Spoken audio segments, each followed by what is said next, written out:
Bom dia, paz do Senhor. Hoje, dia 24 de julho de 2021, o dia que o Senhor já preparou, já manifestou, já concretizou, já estabeleceu sobre a tua vida, sobre a tua casa, sobre a tua família, sobre os teus queridos, em nome de Jesus. Por isso, ao Senhor todo louvor, toda honra e toda glória em nome de Jesus. Porque se Deus fez esse dia, é porque existe um plano, existe um projeto, existe toda uma escrita, né, do Senhor, porque a Bíblia fala que os nossos dias estão escritos no seu livro. Então nós estamos como quem sonha, porque grandes coisas o Senhor tem feito por nós, nós estamos atuantes, vivos, conquistando, realizando. Ao Senhor todo louvor, toda honra e toda glória em nome de Jesus. Estamos mais uma vez lendo e pensando sobre a palavra do Senhor. Hoje não é diferente. Estamos meditando, lendo já há bastante tempo o livro de Mateus. Começamos desde o livro de Mateus, capítulo 1, falando sobre o que significa o reino dos céus, né? O tema de Mateus é sobre o reino dos céus. O livro de Mateus se propõe a mostrar e manifestar o Senhor Jesus como rei, né? Porque ele é rei de um reino. E nenhum evangelho fala tanto de reino como o livro de Mateus, o Evangelho de Mateus. Estamos agora já falando de escatologia. Escatologia já, capítulo 21, 22, 23, 24, 25. Por quê? Porque os estudiosos chamam o livro de Mateus nesses capítulos, né, nesses 5 capítulos, sobre o último sermão de Jesus. E o último sermão de Jesus, ele fala sobre o final dos tempos, sobre os últimos acontecimentos, que é o que significa a palavra escatologia. E a gente está vendo já há bastante tempo, algumas semanas, falando sobre escatologia. Todos os dias estamos pensando um pouquinho.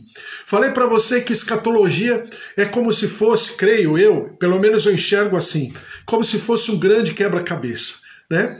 Então, quando você tem um quebra-cabeça, pelo menos eu, quando eu vou jogar, eu vou brincar de quebra-cabeça com as peças e tudo, eu olho a imagem.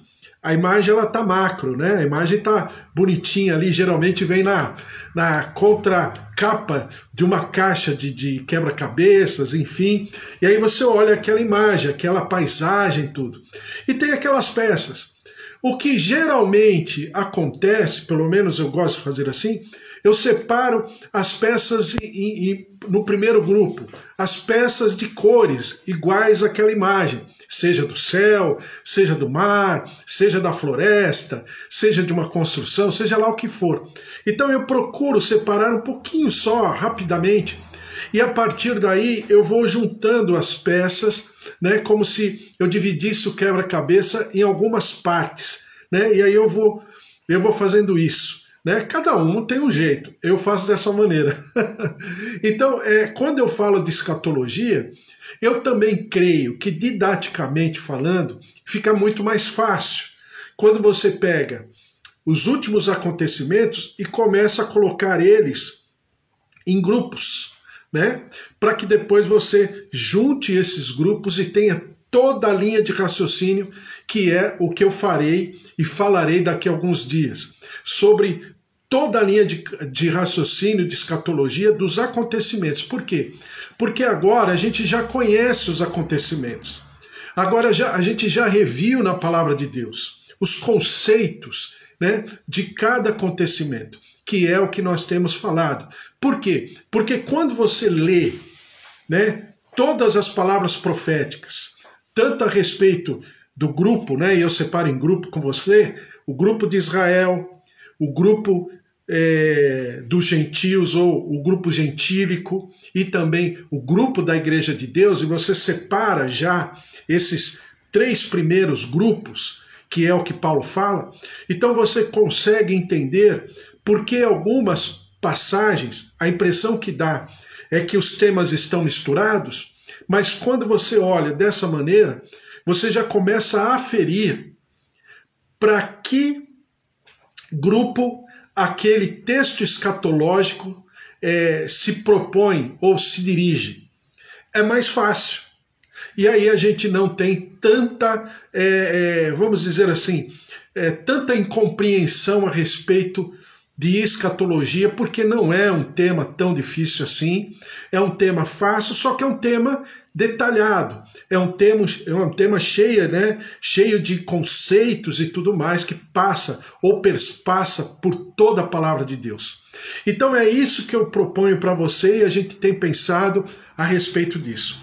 Falando sobre isso, nós estamos lendo dentro do texto áureo, que é o último sermão de Jesus, Mateus 21 até Mateus 25, e dentro desse tema geral, nós estamos pegando esses conceitos. E eu estou me utilizando, já faz 2 dias, sobre a parábola do bom samaritano. Por quê? Eu falo sempre para você, de mais ou menos, pelo menos de maneira textual, das 40, entre 35 e 40 parábolas de Jesus Cristo, pelo menos as textuais, fora as figuras de linguagem que ele se utiliza, você percebe que todas elas nos remetem, né, a acontecimentos escatológicos ou a doutrinas escatológicas, né? E então, essa parábola do bom samaritano é uma das parábolas mais profundas a respeito desse tema. Dito tudo isso, nós estamos falando sobre o bom samaritano e lembrando, Lucas capítulo 10, a partir do versículo 25, claro que eu já li outras vezes, mas a gente vai pensando e vai lendo, eu só vou fazer a síntese daquilo que a gente já falou até hoje. Lucas capítulo 10, bom dia Bispo Antônio, Deus abençoe o senhor, sua casa, Suzy, Priscila, todos, bom dia Eva, Deus te abençoe, Carlos, filhas, genros, netinho, Deus abençoe também. Ô Luiz Henrique, Deus abençoe, viu? Deus abençoe você, tenho orado sempre por você, Gustavo, Letícia, Dona Efigênia, Cris, seus pais, orado pelo teu trabalho, pelas tuas conquistas, pelas tuas realizações e também por você, né? Nós vivemos um período de muito desgaste, muita pressão, né? E você tem as suas particularidades, que tem as suas responsabilidades também. Então tenho orado pela tua vida em nome de Jesus. Bom dia, Deus abençoe. Eli. Oi Eli, tudo bem? Como é que vai, Eli? Beijo para você, para tua esposa, né? Você ainda continua em São José dos Campos? Então Deus abençoe a todos vocês aí. Um beijo para todos, igreja maravilhosa, servos do Senhor, Eli, um servo, um sacerdote do Deus Altíssimo, um homem a quem eu admiro bastante. Deus abençoe a todos. Deus abençoe também João, Roseli. Deus abençoe também os familiares, né, do João e da Roseli, também meus pais, minhas tias, Alzira, Rosália, todos os meus tios, sobrinhos, primos, netos. Deus abençoe a todos, genros, noras, também seu João, Dona Dária, seu Toninho, Dona Nadir.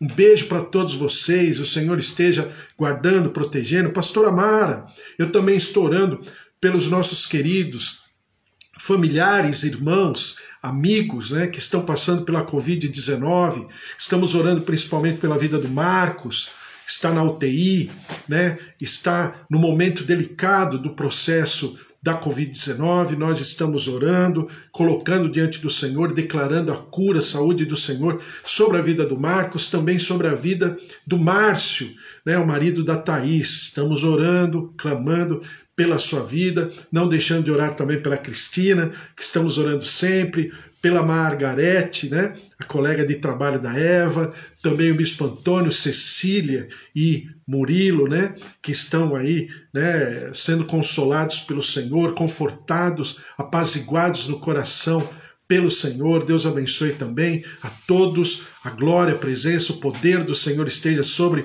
a vida de vocês, familiares, também pastora Mara, seu Ulisses, também a Milena. Deus abençoe a todos, né, e genro, e nora, e netos, o Senhor esteja sobre a vida de cada um, Fábio, Márcia, familiares, seu Augusto, o Senhor esteja sobre a vida do seu Augusto, visitando, curando, né, principalmente nas suas pernas, toda inflamação, nós temos orado também, o Senhor esteja sobre cada um em nome de Jesus, certo?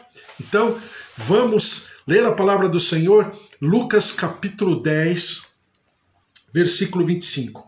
Eis que certo homem, intérprete da lei, se levantou com o intuito de pôr Jesus à prova e disse-lhe: Mestre, que farei para herdar a vida eterna? Então Jesus lhe perguntou: que está escrito na lei? Como interpretas? A isto ele respondeu: amarás o teu Deus de todo o teu coração, de toda a tua alma, de todas as tuas forças e de todo o teu entendimento. Amarás o teu próximo como a ti mesmo. Então Jesus lhe disse: respondeste corretamente, faze isto e viverás. Ele, porém, querendo justificar-se, perguntou a Jesus: quem é o meu próximo? É a partir daqui que começa a parábola do bom samaritano. Quem é o meu próximo? Por causa de uma perguntinha. Jesus, como mestre, como se ele quisesse ser, né? Se ele quisesse ser chamado assim, mas como um escriba, porque conhecia a palavra do Senhor, o Pentateuco, a Torá, a tradição rabínica, né, o Talmud, de tal maneira, tão profundamente, né, que ele poderia pertencer a qualquer categoria de escriba, mas também como um fariseu, porque ele comentava a palavra. Ele também discorria sobre a palavra. Ele também tinha a sua interpretação e a sua revisitação da lei, como ele faz, por exemplo, no livro de Mateus. O livro de Mateus é o livro que mais pontua essa ponte, né, entre o Antigo Testamento e o Evangelho de Jesus Cristo. Então você tem toda essa condição. Então vamos lá para o texto. Versículo 30. Jesus prosseguiu dizendo: certo homem descia de Jerusalém para Jericó e veio a cair em mãos de salteadores, os quais, depois de tudo lhe roubarem e lhe causarem muitos ferimentos, retiraram-se, deixando semi-morto, né? Em outras traduções fala meio morto. Casualmente, descia um sacerdote por aquele mesmo caminho e, vendo, passou de largo. Semelhantemente, um levita descia por aquele lugar e, vendo, também passou de largo. Certo samaritano que seguia seu caminho passou-lhe perto e, vendo, compadeceu-se dele. Bom, até aqui, aquilo que a gente já viu rapidamente. Primeiro, aqui nessa visão escatológica nós vamos entender e vamos buscar na palavra de Deus como se fosse período, ciclo. Eu já falei isso para você, o que significa período e ciclo na palavra do Senhor. Então você tem aqui, mais uma vez, né, quem é esse viajante? Um certo homem, ou seja, a humanidade. Depois, passa o sacerdote. Né? Esse homem estava descendo de Jerusalém para Jericó. Jerusalém significa o ambiente da presença do Senhor, da vontade do Senhor, né? da proteção do Senhor, da cobertura do Senhor. Jericó representa em vários textos da palavra, a gente já leu a respeito. Josué começa com essa palavra de maldição. Jericó significa maldição. É completamente o contrário de Jerusalém. E a Bíblia fala que esse viajante, um certo homem, ele está descendo. Exatamente o que acontece com o sacerdote, representando o período. Também já falamos o que significa a decadência sacerdotal. Mas agora, só falando do período, representando o período entre, vamos dizer, Adão, né? Entre aspas, né? Patriarcas, mas vamos começar de Adão. O período de Adão até Moisés. De Moisés até Jesus Cristo, representado pelo, vamos chamar, ministério levítico, pela tribo de Levi, ou por esse levita, que estão todos em decadência. Estão todos eles descendo ladeira abaixo, numa condição completamente desgastante, numa condição de falta de capacidade de alcançar a plenitude da vontade do Senhor. Não só a humanidade, mas também como todo esse processo eu chamaria de um processo religioso. Bom, chegando até aqui, nós já entendemos, já lemos vários textos. Por favor, revisite, né, o YouTube, Instagram, Facebook, dê o teu joinha, põe o teu coraçãozinho ali, se inscreva e veja tudo aquilo que a gente já leu a respeito, vários textos.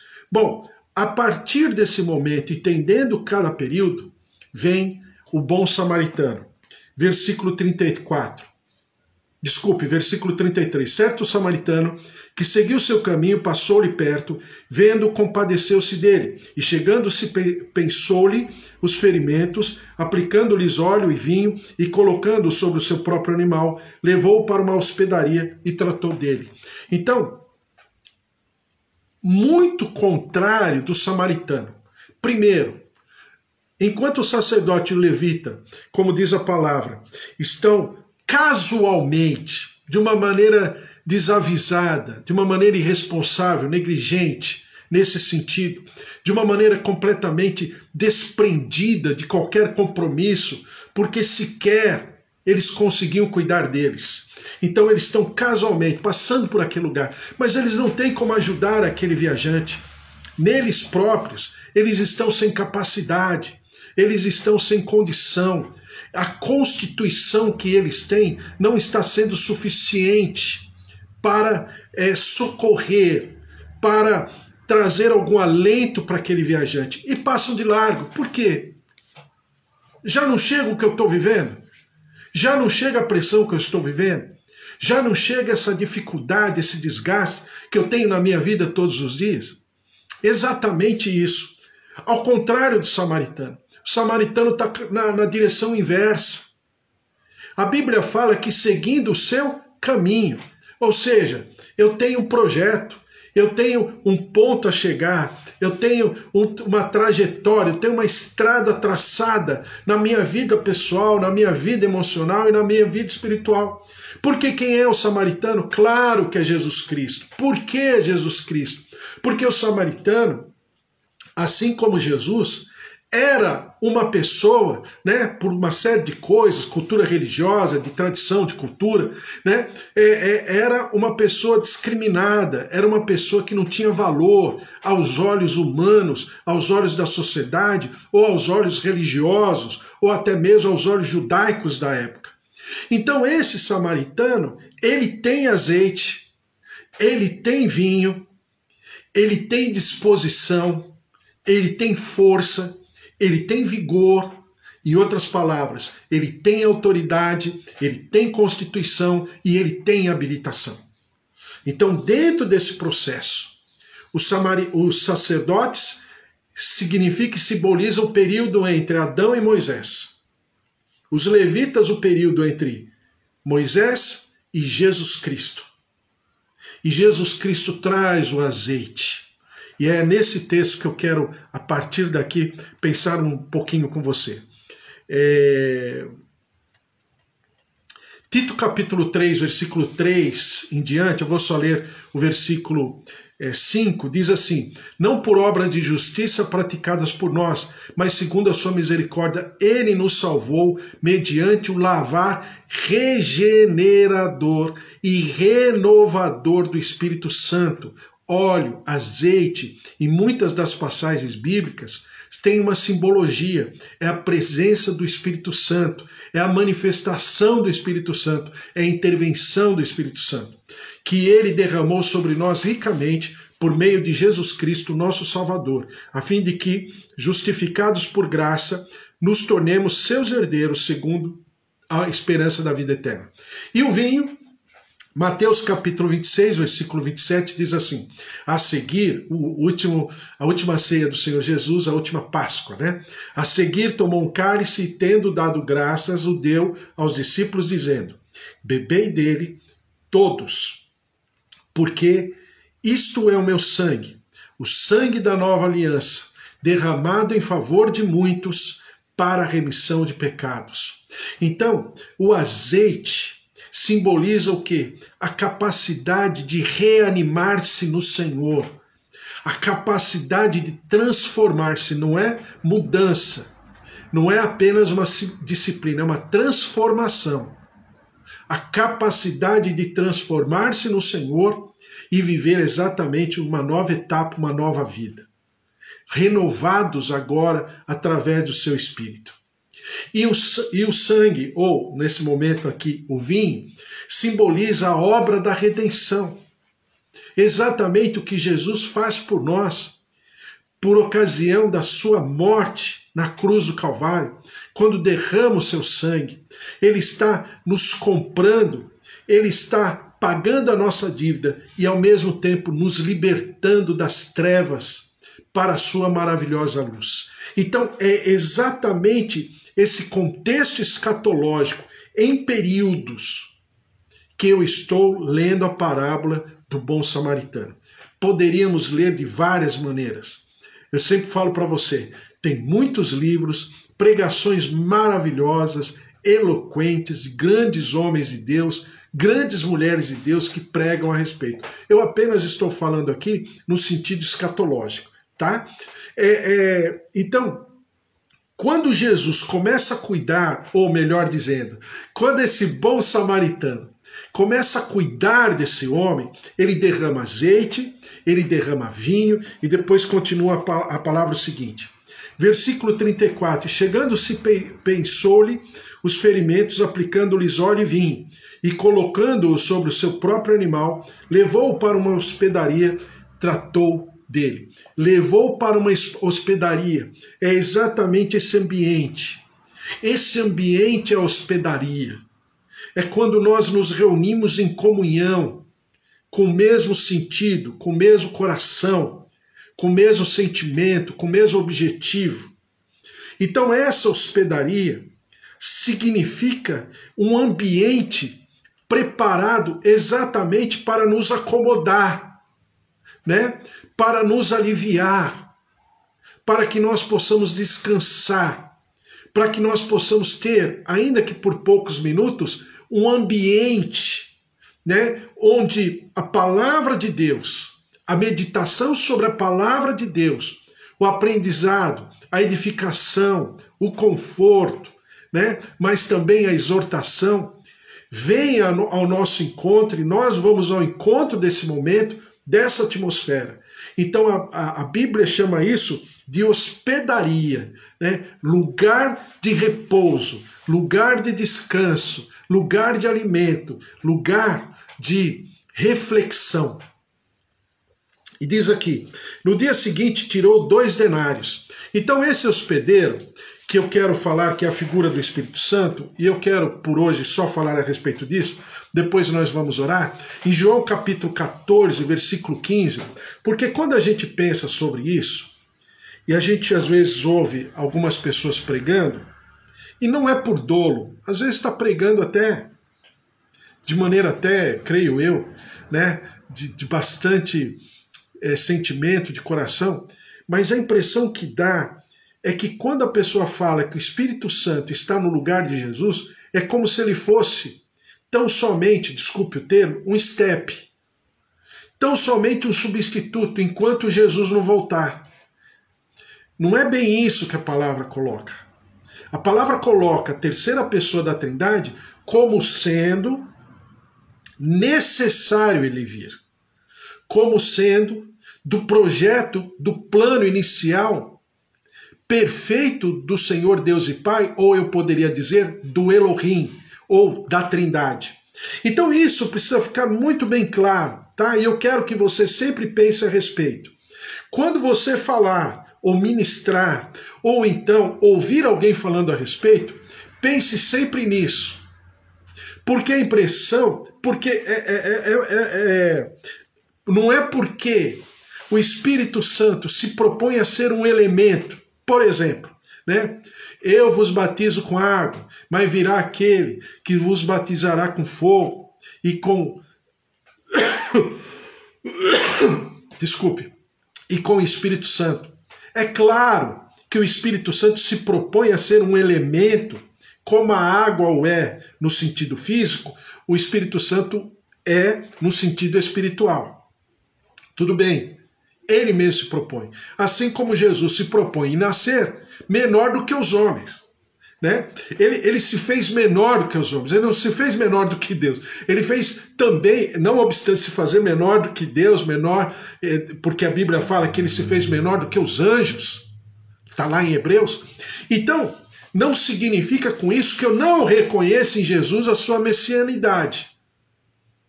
Que eu não reconheça em Jesus toda a sua, né, todo o seu caráter, todo a sua constituição, mesmo que ele tenha se esvaziado da segunda pessoa da Trindade. Exatamente o que acontece com a terceira pessoa da Trindade. Exatamente a mesma coisa.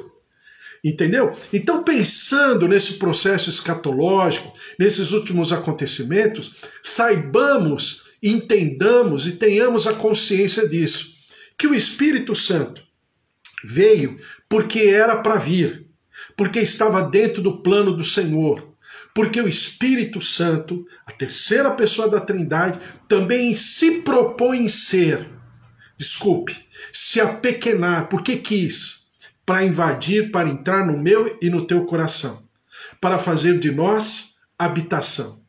Veja só o que diz João capítulo... Você me entendeu? Veja só o que fala o capítulo 14 de João.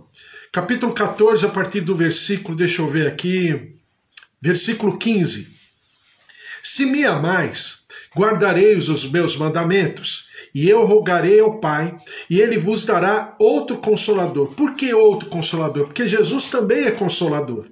Porque o Pai também é Consolador. Então o Espírito Santo é outro Consolador. Ele não é ele da Trindade que tem um atributo sem que os outros também tenham. Não. A primeira, a segunda e a terceira pessoa da Trindade têm os mesmos atributos. Tá? Então vamos lá. A fim de que esteja para sempre convosco o Espírito da verdade, que o mundo não pode receber, porque não o vê nem o conhece. Vós o conheceis, porque ele habita convosco e estará em vós. Então, o que Jesus está dizendo aqui, eu tenho que ir, né? Porque ele fala num projeto, num plano inicial, num plano original. Veja só o que diz capítulo 16 de João. Mas eu vos digo a verdade, convém-vos que eu vá. Ou seja, Jesus falando, eu terei que me retirar. Está dentro do plano divino. Eu tenho que me afastar, entre aspas. Eu tenho que me distanciar nesse momento. Porque a terceira pessoa da Trindade se manifestará no seu ministério. Assim, em outras palavras, assim como Jesus se manifestou no seu ministério. Agora é a vez do Espírito Santo. Diz assim, convém-vos que eu vá, porque se eu não for, o Consolador não virá para vós outros. Se, porém, eu for, eu vô-lo enviarei. Quando ele vier, convencerá o mundo do pecado, da justiça, do juízo. Do pecado porque não crê em mim, da justiça porque vou para o Pai, e não me vereis mais. Do juízo porque o príncipe deste mundo já está julgado. Tenho ainda muito que vos dizer, mas vós não o podeis suportar agora. Quando vier, porém, o Espírito da verdade, ele vos guiará a toda a verdade. Porque não falará por si mesmo, mas dirá tudo o que tiver ouvido e vos anunciará as coisas que hão de vir. Por quê? Porque o Espírito Santo edifica, né, e fala a respeito da segunda pessoa. Porque a segunda pessoa edifica e fala a respeito da primeira pessoa. E a primeira pessoa edifica e fala sobre a segunda pessoa e sobre a terceira pessoa.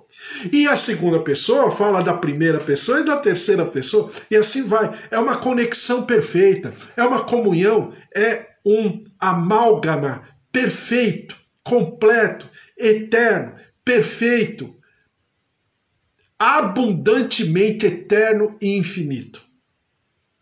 Então, diz assim, quando vier, porém, o Espírito da verdade, ele vos guiará toda a verdade, porque não falará por si mesmo, mas dirá tudo o que tiver ouvido e vos anunciará as coisas que hão de vir. ele me glorificará, porque há de receber do que é meu e vou-lo-á de anunciar. Então o Espírito Santo não é apenas um substituto, mas é o plano perfeito. Ele entra com o seu ministério após o cumprimento da primeira parte do ministério de Jesus. Ele diz, eu tenho que sair para que ele venha, em outras palavras. Então, Efésios capítulo 1, e eu quero terminar com esses dois textos. Efésios capítulo 1, versículo 12. A fim de sermos para o louvor da sua glória, nós, os que de antemão esperamos em Cristo, em quem também vós, depois que ouvistes a palavra da verdade, o evangelho da vossa salvação, tendo nele também crido, fostes selados. Ou seja, fostes, em outras palavras, hermeticamente fechados nisso. Totalmente corroborados, conectados nisso. Diz assim, com o Santo Espírito da promessa, o qual é o penhor da nossa herança, até o resgate da sua propriedade em louvor da sua glória.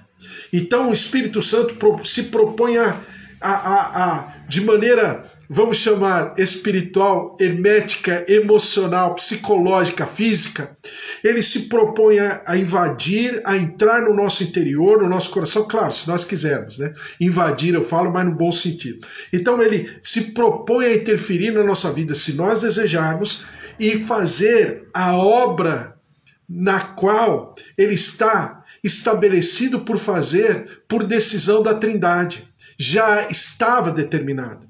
E ele é o penhor. Então ele se propõe a habitar em mim, mesmo sendo o Espírito Santo de Deus, para que eu tenha certeza que esse depósito está acontecendo para que um dia eu seja resgatado, ou seja, eu seja estabelecido naquilo que é a promessa do Senhor. Então ele é o penhor, ele é o depósito que habita no meu interior. 2 Coríntios capítulo 3, versículo 4 em diante, diz assim, e é por intermédio de Cristo que temos tal confiança em Deus. Não que por nós mesmos sejamos capazes de pensar alguma coisa, como se partisse de nós. Pelo contrário, a nossa suficiência vem de Deus, o qual nos habitou para sermos ministros de uma nova aliança, não da letra, mas do Espírito, porque a letra mata, mas o Espírito vivifica. E se o ministério da morte, gravado com letras em pedras, se revestiu de glória, a ponto de os filhos de Israel não poderem fitar a face de Moisés por causa da glória do seu rosto, ainda que desvanecente, como, preste atenção no versículo 8, é uma obra de arte, é uma palavra maravilhosa, que precisa edificar você, precisa fortalecer a tua fé, fortalecer a tua capacidade de confiar, de esperar no Senhor. Presta atenção. Como não será de maior glória o ministério do Espírito? Porque se o ministério da condenação foi glória, em muito maior proporção será glorioso o ministério da justiça. Então, nós temos esse ministério. Nós somos aquele viajante que estávamos perdidos. Em direção, já expliquei para você geograficamente, né? O que tem entre Jerusalém e Jericó. Né? Quando aqueles viajantes passavam por aquele lugar, ninguém passava sozinho por aquele lugar. Desde a época antiga, antes de Jesus.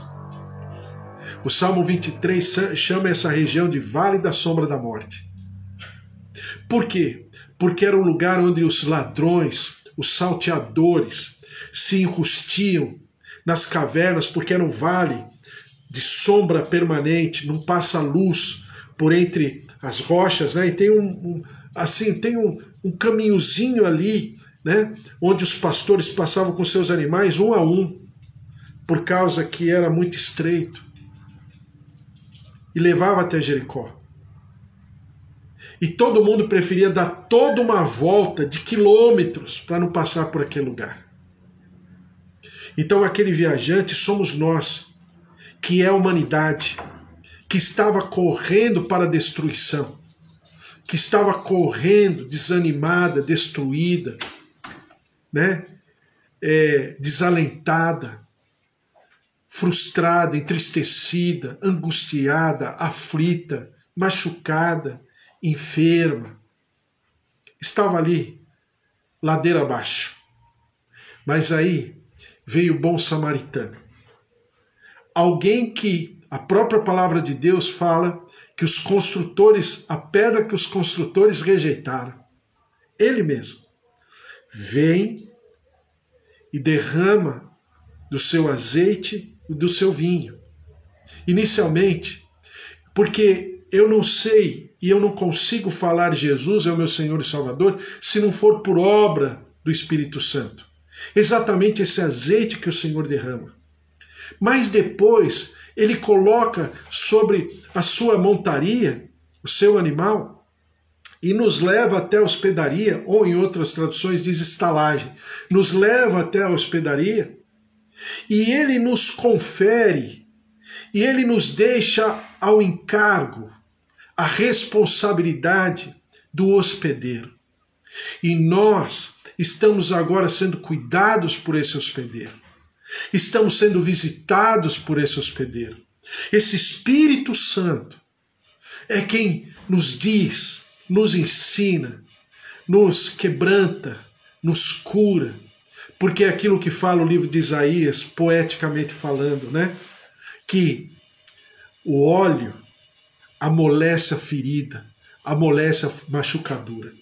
Então é Ele quem nos cura, e é Ele quem se derrama para amolecer a ferida, amolecer a machucadura e nos curar. Então, quando eu falo de escatologia, eu estou falando de todo o ambiente divino. Eu estou falando do amor de Deus. Eu estou falando da tentativa ininterrupta, desculpe o termo, desgastante, porque eu olho com os meus olhos humanos, né? Desgastante, né? Exaustiva da Trindade em querer fazer aliança comigo ainda que eu não queira. Esse samaritano pega aquele homem estava sem forças, aquele homem estava completamente sem vigor, sem vitalidade, ele não poderia se levantar, ele precisava urgentemente, desesperadamente da ajuda de alguém. Mas as pessoas que passaram anteriormente não tinham mais condição, não tinham mais força, não tinham mais vigor e nem queriam, nem estavam preocupados, porque já não bastava eles próprios, ou já não bastasse eles próprios. Mas com o Senhor, nós somos carregados por Ele. Tomai de mim, porque o meu jugo é leve e o meu fardo é suave. E eu sou humilde de coração, eu sou manso. Então ele pega e nos leva até lá. É uma parábola maravilhosa. Eu poderia falar aqui horas e horas a respeito desse texto que fala tanto, é tanto. O nosso Deus é tão simples. E quanto menor o texto, mais profundo ele é, ao contrário. Quanto mais simples é o texto, mais profundo, mais ele quer falar conosco. Esse é o teu Deus, esse é o meu Deus. O nosso Senhor e o nosso Salvador. Vamos orar? Vamos colocar tudo isso diante do Senhor? Estamos falando sobre escatologia e ainda pensando sobre a parábola do bom samaritano. Porque é exatamente amanhã eu vou falar sobre... Eu creio que amanhã de manhã, domingo, eu termino esse módulo, né? E eu quero falar sobre os 2 denários e o que significa. Estamos falando de períodos. Então vamos falar a respeito, porque a obra de Deus é maravilhosa e nós estamos clamando, desejando que o Senhor Jesus retorne, que o Senhor Jesus volte, que o Senhor Jesus venha. Ora vem, Senhor, Maranata, ora vem, Senhor. Glória a Deus, vamos orar? Senhor, nosso Deus, nosso Pai, nós te louvamos e te agradecemos por essa tua palavra. Tão bonita, tão singela, eu diria até lúdica, eu diria até tão simples, mas não significa que não fale conosco. E não significa que não permaneça a falar conosco durante todo o tempo. Por isso, ó Deus, fala através do teu Santo Espírito, que possa transpor o conhecimento didático, o conhecimento teórico ou teológico, e possa gravar no nosso coração o que significa esse ambiente do hospedeiro, da hospedaria, da nossa comunhão, como a gente chama dessa igreja sem paredes, para que a tua glória, a tua presença, o teu poder se mova em nosso favor e através de nós. Por isso, ó Deus, a ti toda a honra e toda a glória.